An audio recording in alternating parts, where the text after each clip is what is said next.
That's what it is. Step 4, I just pulled the trigger in step 3. Boom.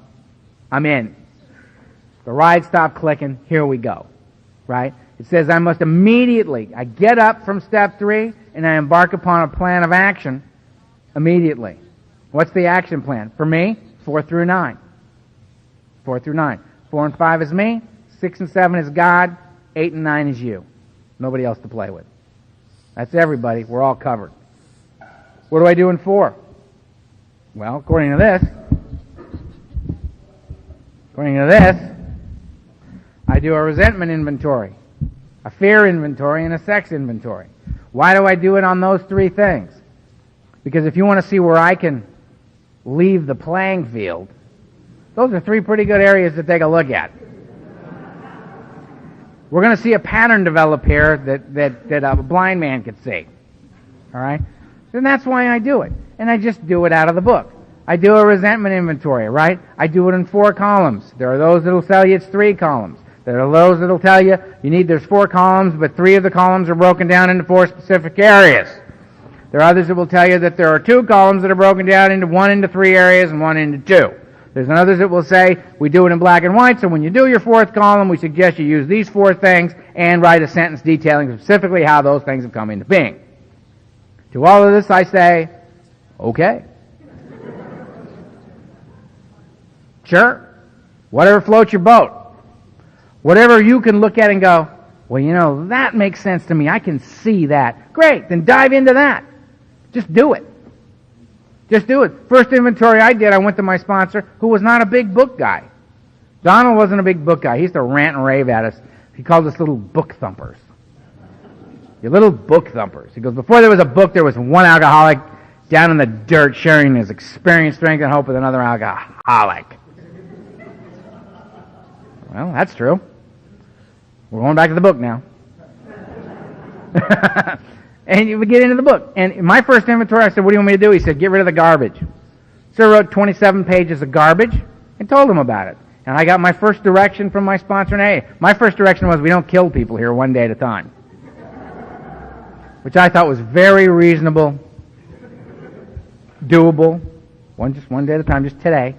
And I haven't killed anybody one day at a time. I was actually planning a murder when I came to AA. So he felt compelled to tell me immediately, we don't do that.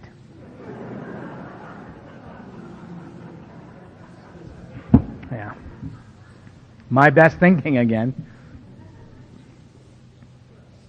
So I do a resentment inventory. I make a list of, and it talks about it in the book. I mean, if you guys want me to, I can waste a lot of time up here, put my glasses on and read it to you.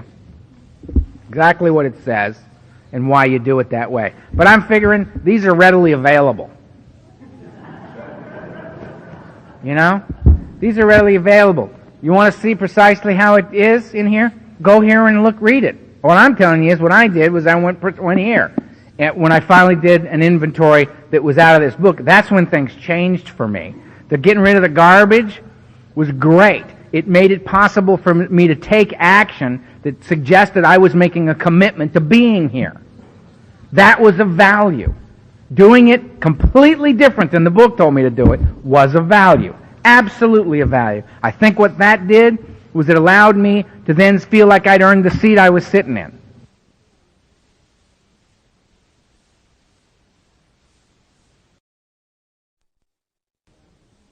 In AA, that I was an active member. I'd written 27 pages of this stuff, down on paper. I was doing something in support of my own life, in support of my own recovery. I wasn't acknowledging that this was my problem. I wasn't acknowledging that this was my solution.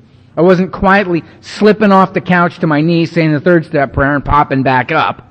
I was actually, at the direction of another human being, my sponsor, writing down all my secrets, all the stuff I was going to my grave with. It was really, really valuable.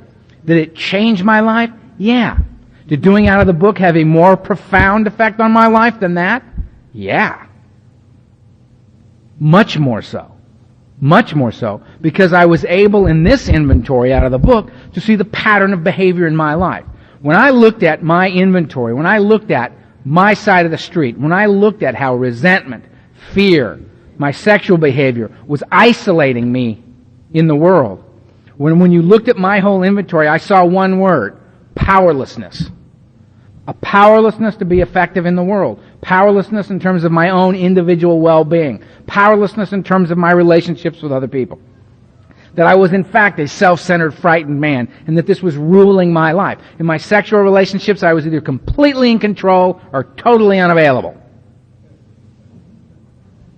Right? Never in the middle. Never an equal participant. Completely unable to do that. My relationship with God, I already told you about that. That wasn't doing so well. Relationship with self, filled with self-loathing. All of my relationships were just in the trash can. This was a painful experience. I listed my resentments. I listed the individuals that I resented. I listed the institutions that I resented. I listed the principles that I had great objection to. You know, loving and being loved, being on time, being accountable for my actions.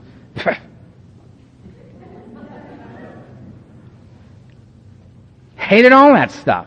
And when I got to this enough, I realized I just got out my address book.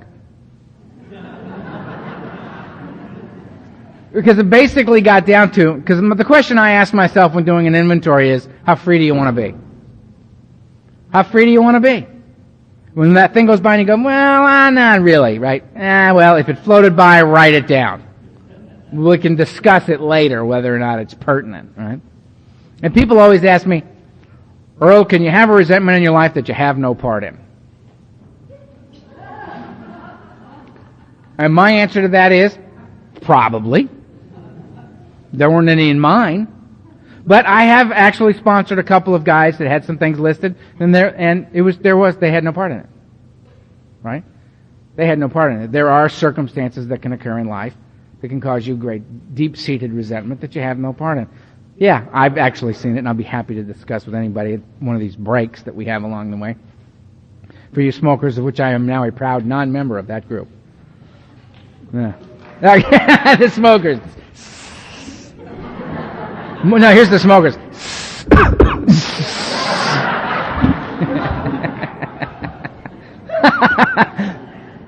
Anyway. So you do the inventory, right? I list my resentments. I resent my father. Column 2. Why do I resent him? What's my specific resentment against my father? Well, I got 54 resentments against my father. Right? 54. List them. 1A, 1B, 1C, 1D, or 1, 1, 1, 2, 1, 3, 1, 4, 1, 157. 1-57. I got 57 resentments against my father. Specifically. What areas of my life are affected by this? I use the 7 things that I was taught to come up in the book. Affects my personal relations, sexual relations, pride, self-esteem, security, ambition, and pocketbook. Yeah, that's 7. Right? I list any or all of those that are affected as a result of this specific relationship. What's my part in it? List 4 things in the book. Selfish, dishonest, self-seeking, frightened. What are these things that are in the book? And specifically, how did this come about in my life? Next. Now, other guys break it down way more than that. One other guy that I hold in high regard, adore him, has now come to the belief that there is no 4th column. That it's a 3-column inventory. I have yet to discuss this with him. I have absolutely no idea what he's talking about. But I'm willing to listen. I'm not going to reject it out of hand. Fine, you got another way of doing it? Let's hear it. If it works for me, I'll give it a shot. Because this isn't about this way. It's about doing it. It's about getting this stuff down on paper and being relieved of this. This is the stuff that I put between me and God. So I get out my phone book because basically I realized at one point, my address book, if I knew you well enough to put your name and phone number in my address book, at some point you had frightened me. And if you frighten me, you piss me off. You frighten me, I resent you. Right? Now, early on, all you had to do to frighten me was walk up and say, how's it going? Well, what the hell are you asking me that for? How the hell am I supposed to know what's going on? I don't know what's going on. And clearly you don't either, or you wouldn't be asking me. I hate you.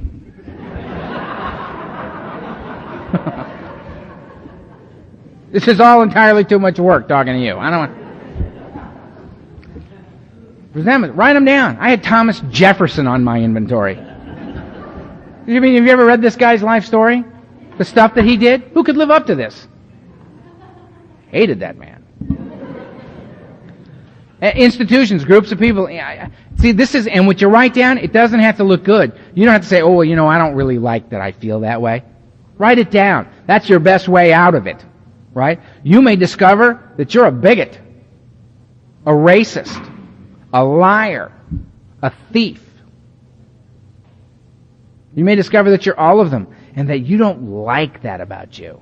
Maybe those lessons your daddy taught you are not lessons you should have embraced or cared to embrace. And you've gotten to a point where to be who you really are, which is not a racist, not a bigot, not a thief, not a liar, that you can, that the ills of your father, that you can say, no, this is not who I am. I disagree with this. That you can get to a place in order to save your own life where you can make your own father wrong.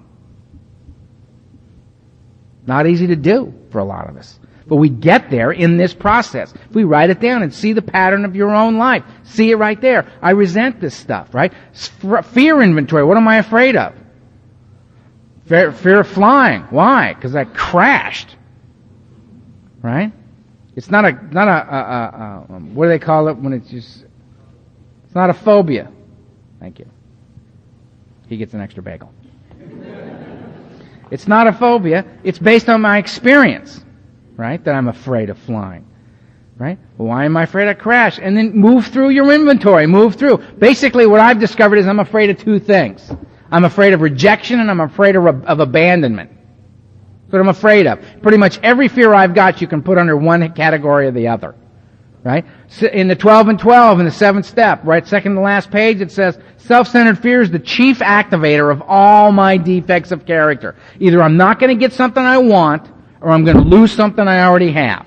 Rejection and abandonment. And it gets real simple, so that when I'm functioning in my life, I don't have this blanket, vague, unexamined wall of fear that I can throw up in the world. You know what I mean? So when you walk up to me and suddenly you're confronting me, Earl, I hate your discussion about step 3. Wall of fear. Now lob things over the wall until this person goes away. Yeah, well, I don't like your clothes. I don't like your discussion on step 4. I hate you. I don't like you either. Screw you. Lobbing stuff over. Make him go away. He's scaring me. Then the person goes away. But if I recognize all I'm afraid of is fear, I have a fear of not getting what I want or losing something I have, I'm afraid of two things, right? So, you come up and you scare me, and I throw up my wall of fear and I just go, well, that didn't work. I got to take a deep breath and go, what am I afraid of here?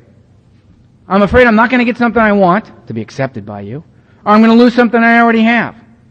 A reason for being here.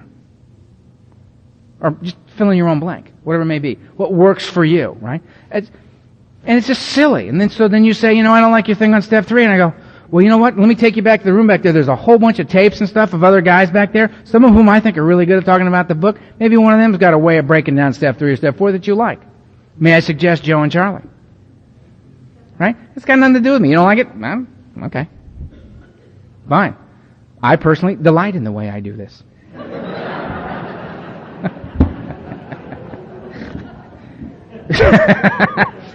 Find your own way. Find your own way. This is just one little glimpse of it. I don't have this thing wrapped up. I'll come back here next year, sit down and go, remember that time I was out here? You got a tape of that last one? Burn it. We got a whole new way of doing it. What would that mean? Would that mean that I was wrong today? No. No. Would mean that I've continued to explore the process. I have another way of communicating it. I have a different experience of it now, which requires yet another way of communicating it. So you just find your way through. Some of you are going to become big Joe and Charlie fans. Those are going to be your guys. So that guy and that guy and that guy? Crap! Then you're going to become a Joe H guy. The rest of us are peasants. Find your own way. It's all good. Because what you are, if you're prescribing to a particular path is you're saying, I'm an alcoholic and I seek this thing. I seek this process. I seek this unfolding in my own life. And that's what it's about. So that's all we're doing here today is wrestling with it this way today. All right? So I do these 4-column inventories on resentment, fear, and sex. Right? Now, in step 5, I'm supposed to reveal these before God to another human being. I'm supposed to sit down with somebody and get it out. I would suggest doing that. Really, it's not that deep. Do you know what I mean? What you have to do, the specific way you go about it. The book will suggest, the 12 and 12 will suggest, the book will suggest, this is how you go about it, right? You sit down with somebody, the 12 and 12, Bill talks about all kinds of stuff in the 4th step. He talks about, only thing in the 12 and 12 I disagree on, this is just me. I actually disagree with something he says. He says, well, if you got a bunch of really, really heavy stuff that you read most of it to your sponsor and then you go to another person, there's one paragraph, and talk about the rest of it with somebody else. I don't go for that personally. I was so good at compartmentalizing my life when I was out there. That was one of my major problems, was that nobody knew the whole story. This guy knows a little bit, she knows a little bit, that guy knows a little bit, she knows a little bit, but nobody knows Earl really, nobody knows the whole deal. And there's pieces in each of those compartments that say an awful lot about who I am. So I had to find me, that's just me, I had to find a place where I could give it all up. All of it in one place. So that's what I did. Before God to another human being. And I sat down and I laid out my 4 columns in resentment inventory and I did it in columns, right? And I read it in rows. Right? I wrote my resentment list until it was done, then I went to column 2 and answered the stuff in column 2. When that was done, I went to column 3. When I read it to the individual that I read it to, I read it across in the rows. 1, 1, 1, 2, 1, 3, 1, 4, 1, 5, till 1 was done, then I went to 2. And I read across. And that way. And that was how it became a completely different document. Doing it that way. Instead of just this way, all of a sudden I'm doing it in another way. And this incredible pattern of behavior in my life is revealed to me. Right? So that was the 5th step. I sat down and I did it. Was I happy about this? No. Was it a comfortable experience for me? Absolutely not. Did I have a lot of discussion with my sponsor as I was reading it to him? No. Anything that was said in that meeting, other than what I had written down, was conversation that he introduced. My job was to show up and read what I had written. Not offer further explanation, read what was written. Not an occasional preemptive strike where I would sit and go, now this next one. Let me discuss this next one with you.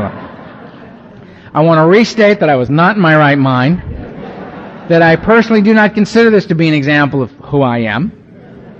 None of that. He just shut up and read it.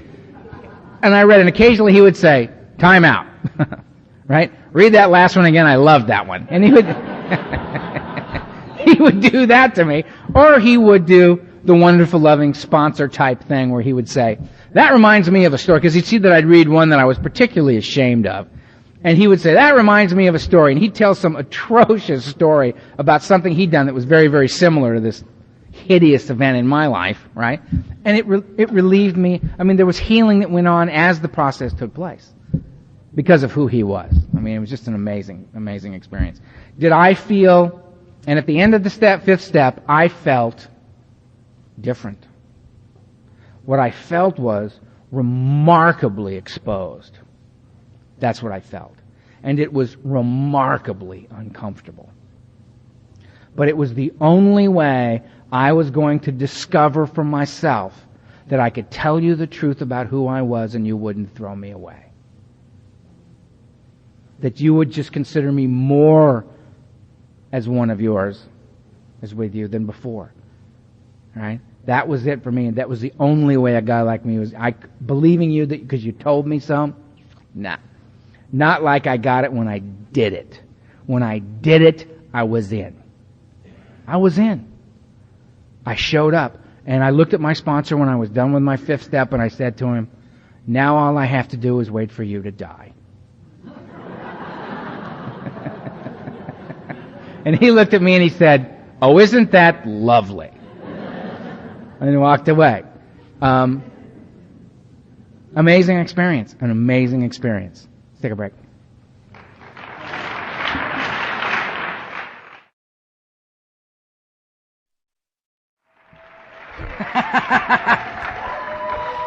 Yeah. You're just glad it's almost lunch. Yeah.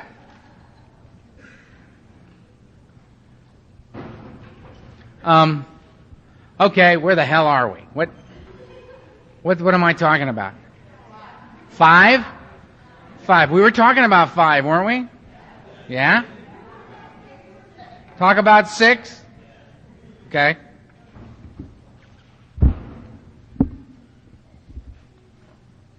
You're gonna hate me for this. I love this part.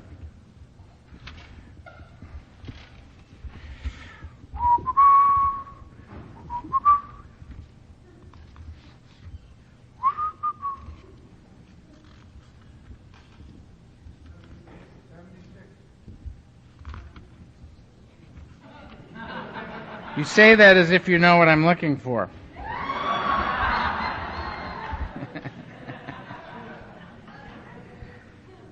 And you were correct. I love the guys. There's a guy I know that does the thing. I mean, he knows where everything is on what page, blah, blah, blah, blah, blah, blah, blah, blah, blah. He talks and he says, in the bottom of page 83, top of 84, it says, right? He does that through his whole talk, and everybody's sitting there going, they're all laughing like, he's just making this up, right? Then you go back to the book and you go, oh my God. He's nailing it every time. He's got it like memorized. I'm one of those guys that believes in libraries. I believe in books. Information's in here. I don't keep it in my head. Where is it? Well, it's in here. You can find it. Which reminds me, it says something on page 25. Don't shout it out if you know. We love the suspense. That I wanted to say because there was something somebody said to me during the break that made me think of it. And I figured, what the hell? I get the backtrack if I want. It says, there is a solution. Right there. Almost none of us likes the self-searching, the leveling of our pride, the confession of shortcomings, which the process requires for its successful consummation. But we saw that it really worked in others, and we had to come to believe in the hopelessness and futility of life as we had been living it. When, therefore, we were approached by those in whom the problem had been solved, there was nothing left for us but to pick up the simple kit of spiritual tools laid at our feet. We have found much of heaven, and we have been rocketed into a fourth dimension of existence of which we had not even dreamed. I don't know about you. That's pretty good news to me, because I've been living in a state of what I considered to be unparalleled madness and pain. So to discover that the tough part's going to be self-searching, leveling of pride, and confession of shortcomings, I'm in. Do I like those things? No.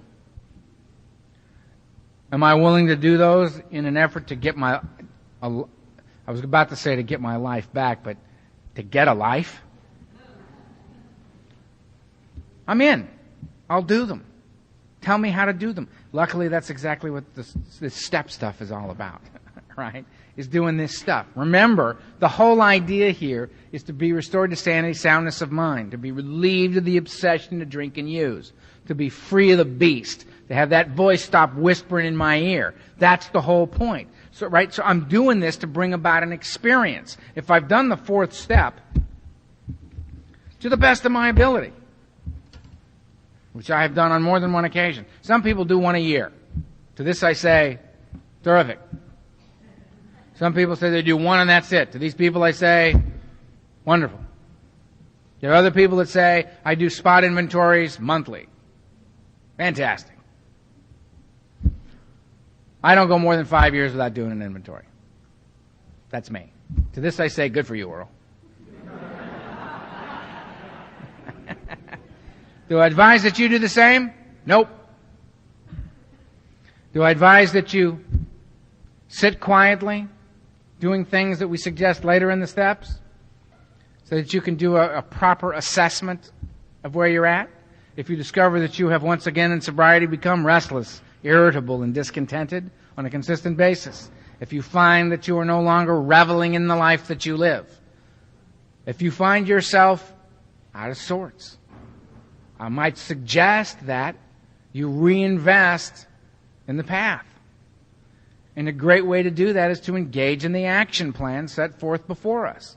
That action plan begins. Step 1, what's the problem? Lack of power. Step 2, what's the solution? A power. Step 3, make a decision to do something about this. Third step, prayer. Begin the action plan that brings this solution about in my life. 4 and 5, me. 6 and 7, God. 8 and 9, you. Me first. Got to clear away the stuff that I put between me and you and me and God, because you guys are coming up in 6 and 7 and 8 and 9. I'm going to be engaging you all. I've got to get this stuff out of the way so that that becomes possible for me. I put it there, I get it out of the way. Now people can say, and newcomers will say to me, but you know these resentments are well-founded. I beg to differ, Earl. I do not put this stuff in the way. People have done me great harm. Just the other day, I was just horribly insulted. I said, well, really, what happened?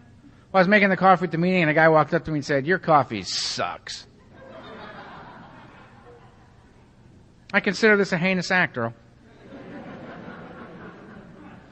And my resentment is well-founded. I say, great. Now, here's what I want you to do. Now, what, are you going to just say it again? Yeah, yes, I am. I'm just going to say it again. Just do this and see what happens. See what happens. The discovery comes as a result of the action, of doing it. Right? So, my feeling about stuff like this one always gets me in trouble. If what you do is you come listen to as Earl sees it, right? Dangerous at best. To then go out there and figure, well, you know, I'm doing the steps. Because I sat there and I listened to him. You're in trouble. Don't do that. No. Actually get one of these. One of the best kept secrets in Alcoholics Anonymous. The big book. Read it and do what it suggests. Do it. If you don't do it, you ain't going to get it like you could. So you understand what I mean? That's about watching golf on TV and then turning off the television and saying, I'm an excellent golfer. No, you're not. You have not experienced the horrifying moment when the perfectly struck 4-iron duck hooks. Right? You can't watch people surfing and go, I understand. No, you don't. When you go out there and try to catch 50 waves in a row and catch none of them, and then the one that you do catch shoves you to the bottom of the sea and back up again, and you come to the surface with sand and salt water exploding from every orifice of your body, right? When you go through all that and then suddenly the day comes where it all clicks and you catch the wave and you stand on the board and you slide down the face of a wave and you shoot, you do a bottom turn, goofy foot into the wave, right? And suddenly you realize, you know, I'm not in the way here. I'm a part of this. I'm not interfering with the process of this wave at all. I'm riding with the wave. I'm in a very natural experience. I'm in a rhythm that is of nature, not my own. I have found my way into that. And I'm getting a real buzz out of riding this wave, right? Now you know about surfing. Skydiving?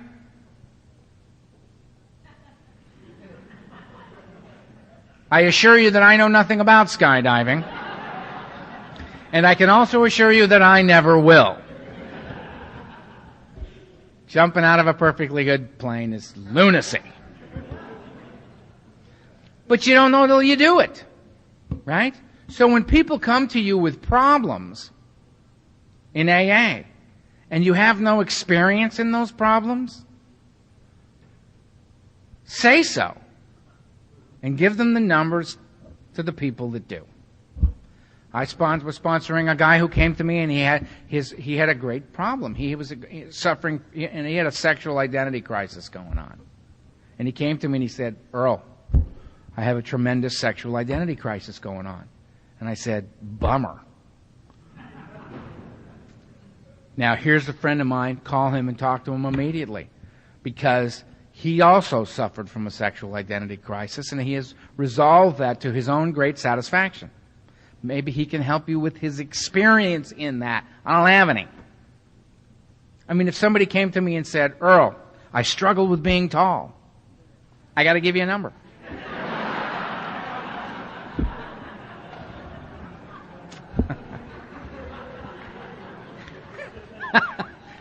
Short guy back there laughing his ass off.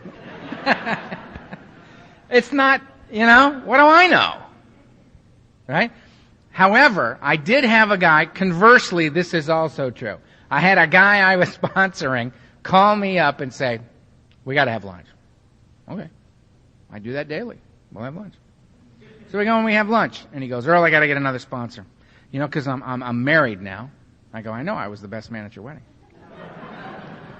He says, I'm married now and you're single. And, I think I need a married sponsor.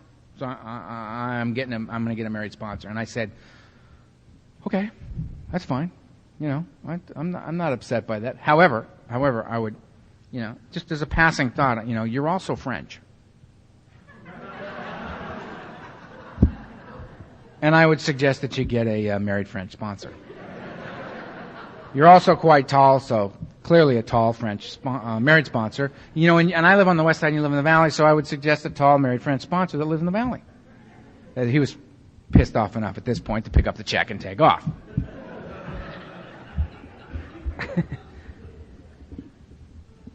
So what?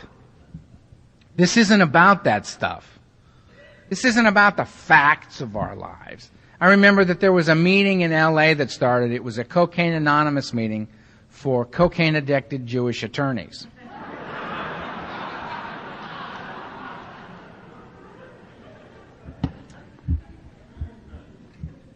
I was told of this when I was done laughing. He said, what do you think of that? And I said, fine. My experience says it ain't going to be there very long. And it lasted, I think, like 6 weeks.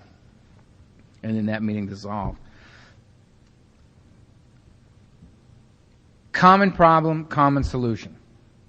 Our common problem is not that we are Jewish, or that we are gay or straight, or tall or short, or where we live. Our common solution, our common problem is that we are alcoholic. Period. And our common solution is this process. So, that brings me to page 76, where it says, and it speaks at great length,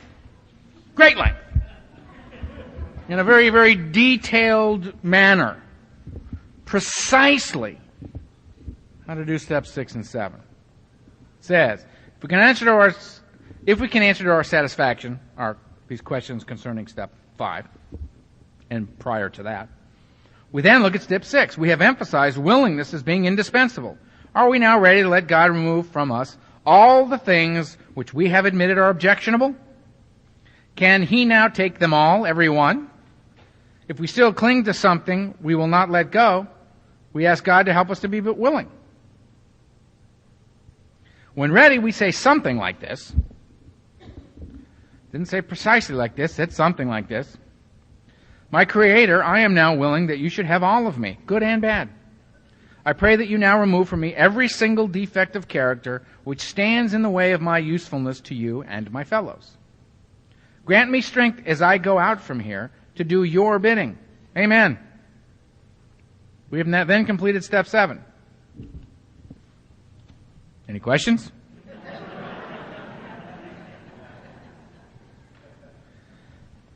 I have an opinion here. If you're taking notes, note that. Opinion number 47, Earl.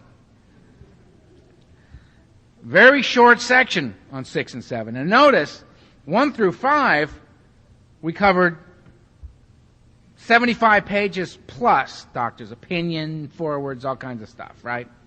Circles, triangles, a lot going on up there, right? We get to 6 and 7, zip, zip.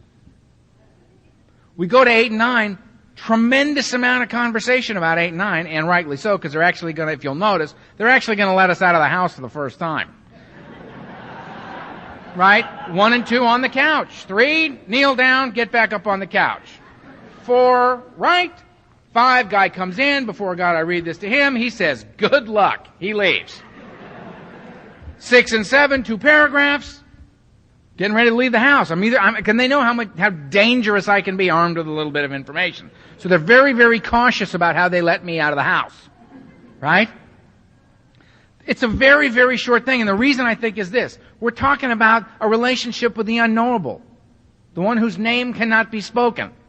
The face no man has seen. Right? We're talking about infinity. I've taken lots and lots of drugs. I've tried to wrap my head around infinity, and it just doesn't seem to get there. I get as far as I can go, spook myself, back in the room. That was close, you know? It's unknowable, right? I'm going to embrace something on a significantly different level than any other relationship I'm ever going to have. And in my opinion, again, opinion number 48, my opinion, the most powerful and influential relationship of my life. A relationship with a power greater than myself. God, for me. And it says, my Creator, I'm now willing that you should have all of me, good and bad. Taking my judgment out of it. That's taking me out of the loop. Here it is, all of me. The things that I consider good based on my belief system, my moral psychology, the things that I consider bad, all of it. Good, bad, look at it any way you want. Here it is, here I am, take it. All right? I pray that you now remove from me every single defect of character which stands in the way of my usefulness to you and my fellows. It does not say, please remove this stuff from me, God, so that I can be one hell of a guy.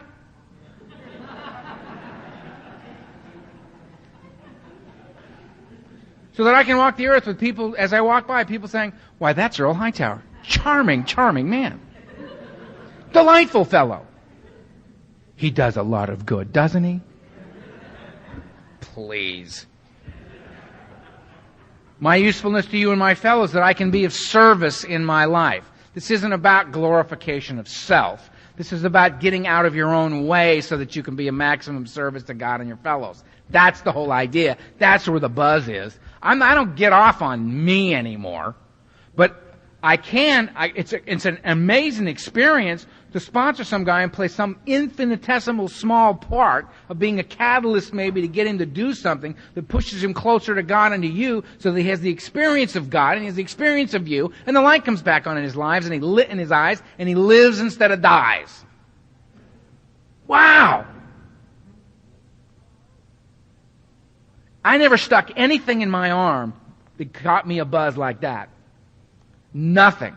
I remember sitting in a meeting. I always cry when I tell this story. Why do I tell it? I know I'm going to embarrass myself going in. Why do I go in? Apparently it must be told. So, I'm in a workshop, and we're doing this workshop, and there's a woman in this workshop, and her name is Kathy. I had watched Kathy wrestle with the obsession to drink and use for 9 years. And she finally became willing to go to this book study. She was really one of the reasons I agreed to even do it. So we got about 25 people and we're going through the book. And the format is we read 2 paragraphs and we stop. If anybody's got any questions regarding these 2 paragraphs, we mix it up. If anybody's got any experience with them, they share that experience. And we mix it up. And when everybody's done with whatever they need to say or whatever questions they need to ask, then we move on. And we have no time frame. We're in no hurry. We get through it when we get through it. And we're sitting in the meeting, and then we're going through the book. And then one day, we're going through, and it's not a different day than any other day. And before we start the meeting, Kathy raises her hand and says, I have something I want to say to the group. And we said, sure, go ahead. And she said, I've had the obsession to drink or use, drunk or sober, for 9 years. I've had small lengths of sobriety along the way, and I've always come to you. And I have never been relieved of the obsession to drink and use. And she said, I have not had the obsession to drink or use since our meeting last week. For this week, I've been free.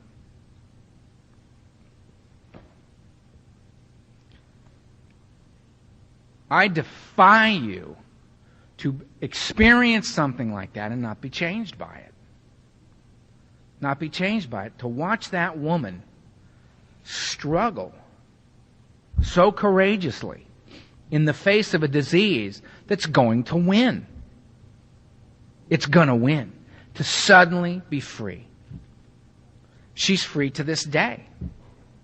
She's free to this day. She's married to a guy we knew was never going to get sober and stay that way. We knew. He's sober and staying that way. She's sober and staying that way. They are mighty examples of what can happen if you engage the process. They have a child. They're two absolute maniacs are raising a human. They made and are growing their own personal human. And may I suggest that that little person is very, very fortunate. Questionable gene pool, but a very fortunate child. Because those parents have in their lives something that the normal man takes for granted. They do not. They do not. That is the gift of today.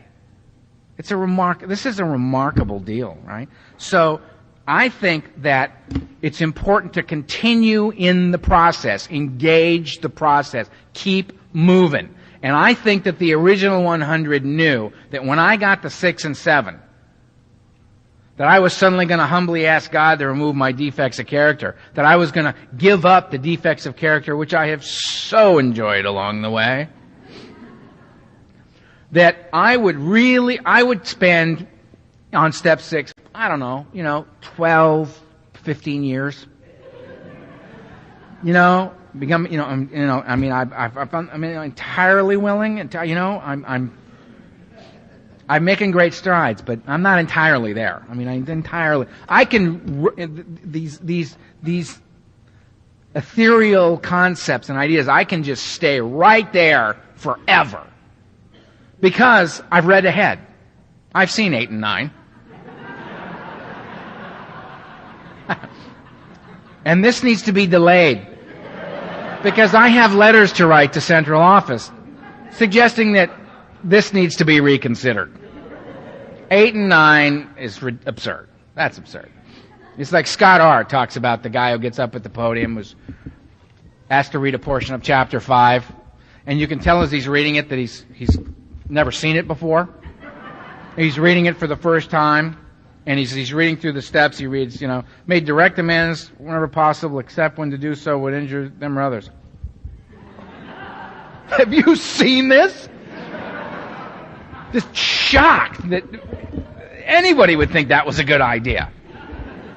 So I don't want to go anywhere near that, so I'm going to hover in 6 and 7. Great hovering steps, right? To get into just all the vagaries and the humility, willingness to learn. I'd love to get to 8, but I'm on 7, and I have to go to India, to really make sure, come back as Mahatma Hightower before I can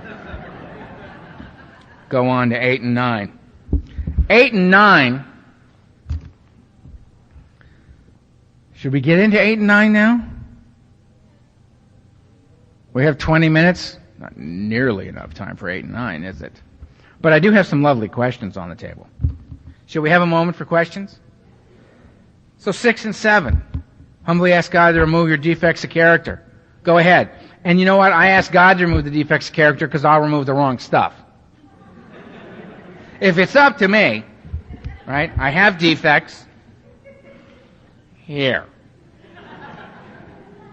I'll hang on to this for a little while. We'll talk again, maybe we'll swap. I got to get out of that. God, good and the bad, take it.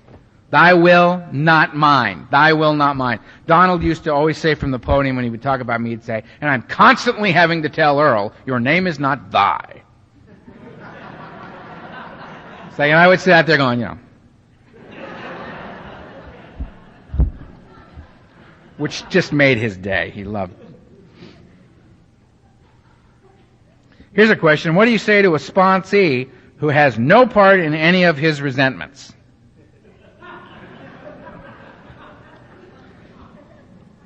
Let's try this again. That's what I say to him. Let's try this again. Give him some examples. Give him some examples. You know, where I would say, well, say, well, you got a resentment? Yeah. What's your resentment? This. What's this? Who? This person. What's the areas of your life? What specifically do you resent? Well, this. Obviously. Right? Well, what areas of your life are affected? Let's pick from these. Let's see. What areas of your life? Well, this, and this. Oh, all 7. Yeah.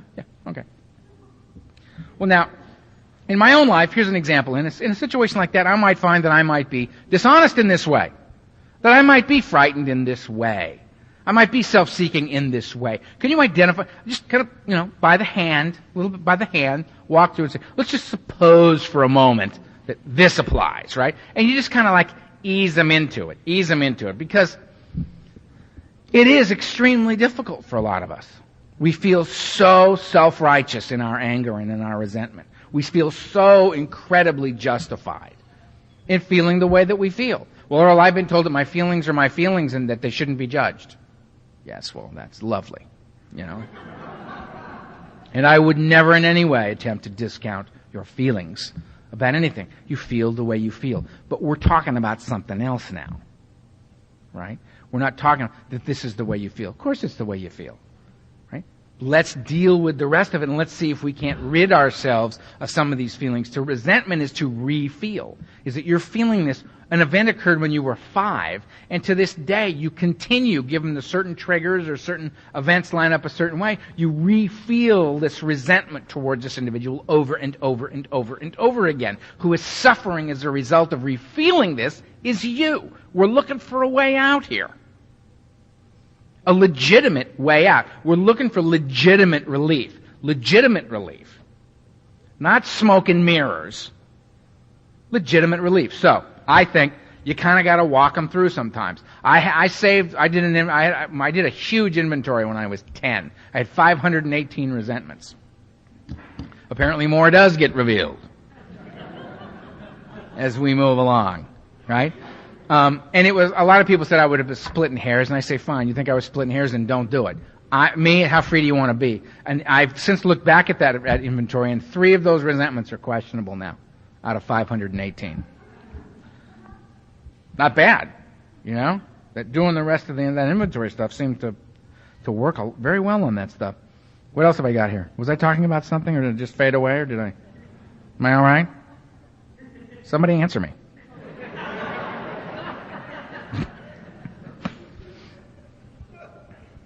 It says, what is your advice for AA members who only sponsor members that have sober time versus newcomers? Say, okay. If you only want to sponsor people with time, fine. But who are they going to sponsor?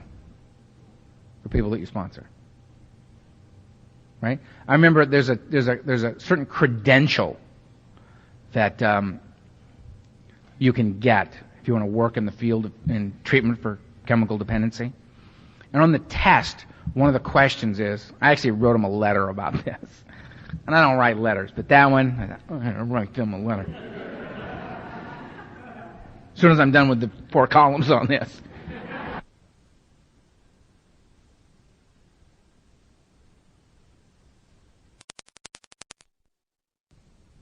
Question, how much time should you have before you're a sponsor in AA? The answer to the question is 5 years. To which I thought, really? So if I'm sponsoring a guy and comes to me with 5 days and said, I'm afraid I'm going to drink any moment, what should I do? And I say, here we go.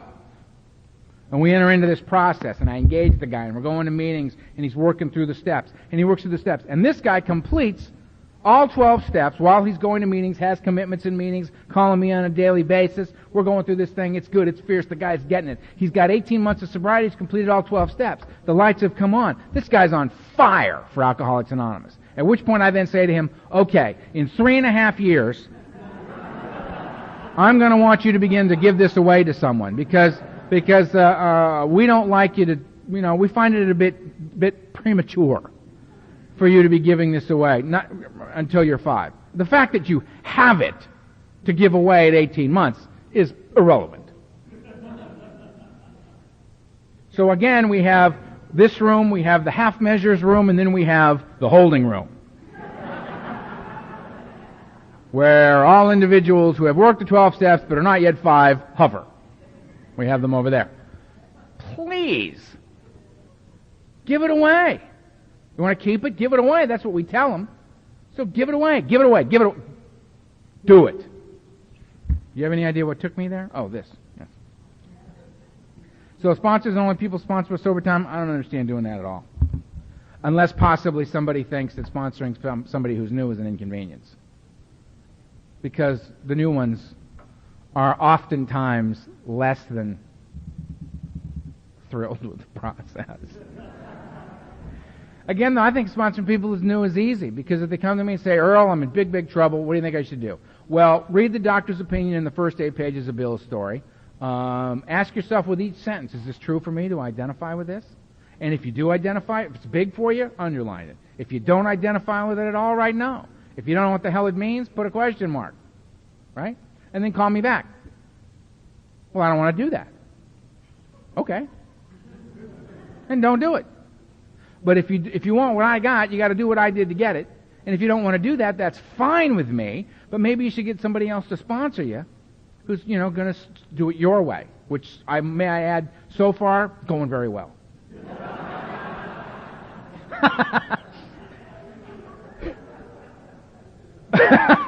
Right? I mean, I don't want them to like me. I want them to live.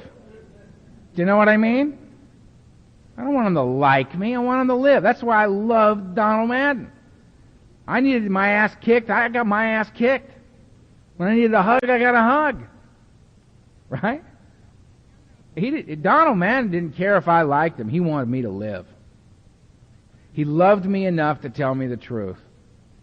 And his truth was far more evolved than mine. This is a remarkable man. An absolutely remarkable man. So, people say to me, well, how can you tell the new guy okay when you know it's not going to work? And this is my reason. If alcoholism has not beaten that individual into a state of reasonableness like the book suggests, how the hell am I gonna? We've already proven beyond the shadow of a doubt alcoholism is far more powerful than I am. Okay? I fought the beast and I lost every round. Okay? So what I can suggest by my example is a contrary way of living to a new person. If somebody comes to me and says, I like the light in your eyes, I like this buzz idea, let's catch the buzz, I say, fine, this is what we do to get it. If you do it, you'll get it. It won't have anything to do with me. It'll be your journey, your experience, your victory, your life, your understanding, your buzz. It won't be, people, if you walk around, catch the buzz of this thing, people are not going to say, oh, look, he got Earl's buzz. They'll say, oh, look, Bob caught the buzz. Bob fired up. Bob's smiling. Bob was a nasty individual. Bob's not nasty anymore. Bob's kind of nice. I had a woman come to me and say, she's a mean woman. It's a mean, ornery woman. Whenever she gets called on, everybody just kind of hunkers down in their seat. Right? Because it's going to be venomous. You know? This goddamn program and all you little people chirp, chirp, chirp, chirp, chirp, chirp, chirp. Towing the party line, bunch of sheep.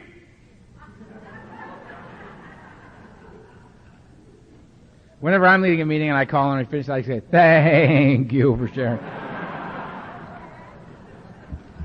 Jeez, just to piss her off a little more. Said to her, you know what, why don't you, one day she's doing it and I was just in a bad mood and she came out, and I said, you know what, how annoying are you? We all know you're pissed off. We get it, okay? You're angry, you're not happy. Got it. Don't want to know any more about it. How about this? If you want something different, why don't you stop doing what you keep doing because you keep getting the same thing? Why don't you do something different? I got an idea. Why don't you get a commitment here? Why don't you be a greeter?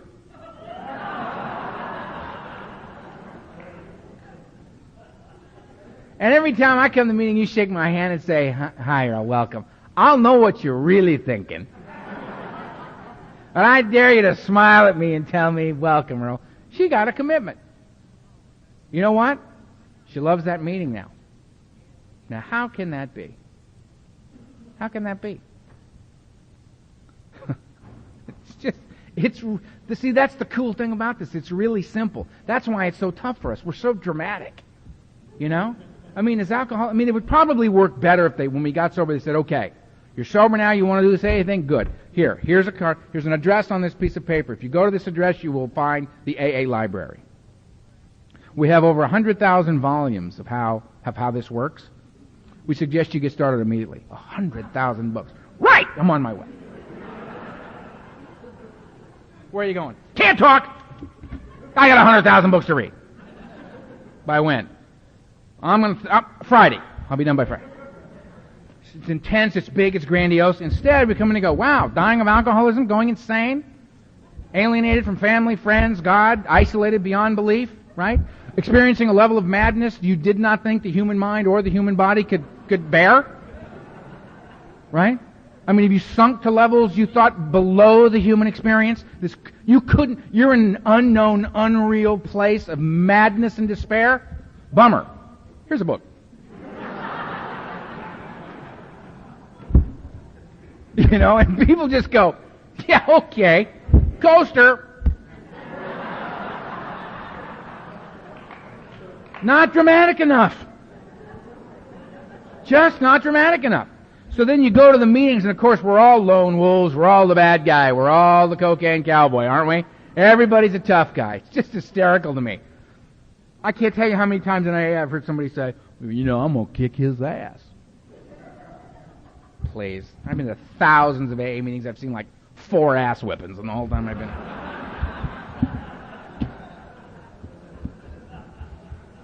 Everybody's a tough guy. What was I talking about? Questions? More? Do another one?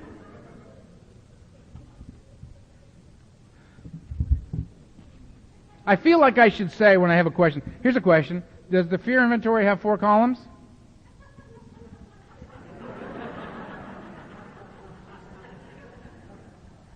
I know it's not big.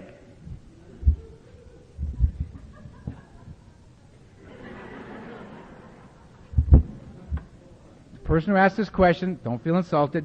That's a really good response to the question. It's in here. This will tell you. My favorite, I was living with a woman. We got engaged at some point. Neither of us knows why.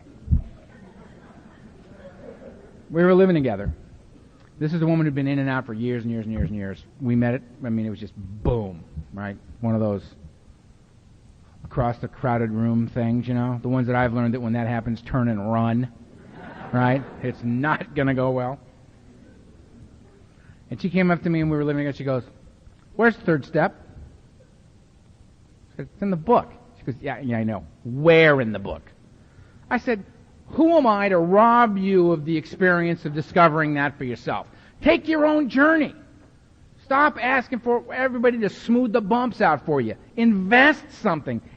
Sit down, find 2, and read from there. You're going to hit it. Into the book. Find it. Well, ask me. She looked at me and she goes, I know where it is. It's in that chapter, We Antagonists, isn't it? And I said, you got me. Go find it in the chapter entitled We Antagonists. I've often thought, we got to write that chapter. That's a great chapter. This nigga will love that. Anyway, so that's the discovery, the process of doing it. How you get, we're not going to sit in here and go through, no. But get in a book study. You don't have one, start one. You don't know how to lead it? Buy the Joe and Charlie tapes from the original Joe and Charlie series, The Big Book Comes Alive, right? And use that and go through the book. Stop the tape, talk about it. Put a little more. Stop the tape, talk about it. Put Scott R. in. Put me in. Put us all on and debate about who really understands this. Come up with your own set that says, we're all full of it. This is the way to go. Love that. Love that. Find your own way. That's all that's going to work, right? You didn't drink his way. You didn't use her way. Come on out of it together. This is the roadmap. These are the guidelines. This is the text suggesting that we study it. You got to get in and wrestle with it. Wrestle with it. You're going to get it perfect? Nope. We're going to give you a degree? Be happy to. Be happy to give you a degree? Give you one. Call me up. Give me a fax number. I'll put a diploma together for you and shoot it right out. I actually made one up for a guy I sponsored who said he was finished with the steps. I said, really? Right. So we had a graduation ceremony for him. Nino. We graduated him from AA. I said, now what do you want to do? He says, I'm getting the feeling that you would like me to go to another meeting. I said, beautiful. Yeah, what? Good, we'll go together. Right? I got a red light. So I've answered that. I've answered that. I've answered that. I answered that one very well. This one is an outside topic. So as soon as we're done and this gets shut off, I'll answer that one. And that one. And I'm on time. Look at that. Look at that. I'm on time. Go to lunch. See you in an hour.